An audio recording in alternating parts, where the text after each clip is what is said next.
At na kanino? Quality. Ang first victim ay si... Jay!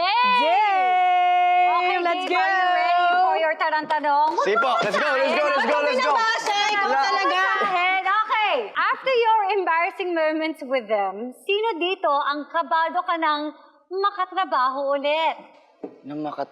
A. Eugene Domingo. B.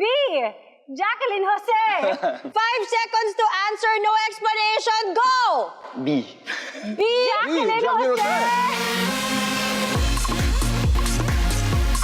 Uy, naiintriga ko dito. Ano ba to?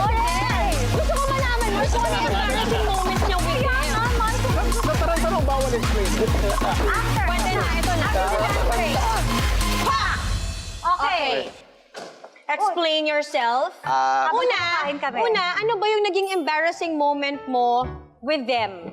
May moment lang kami na napagsabihan niya po ako kasi that was my first project po kasi. Okay. So, napagalitan ka, in other words? Siyempre. Ay, hindi naman, napagsabihan lang naman. Okay. Ng pareho. Napangaralan. Pangaralan. Ganon. With Okay. both of them, si Miss Eugene at si Miss Jacqueline. Si Miss Jacqueline. Okay, okay. So, yun. Ba't di So mo sabi na ngayon- malakas yung pangalan? So ngayon po, Parang nung sa first... pangalan pa lang natatakot na si Dib. Pero kasi... Ayaw lumabas ng boss na Miss... Pabulong na. Okay. Pero nung yun po yung last namin na nakatrabaho ko siya eh. So, sana makatrabaho ko naman po siya ulit. And this time, ready ka na? Ano naman po. Nice one, Dave! Thank you po.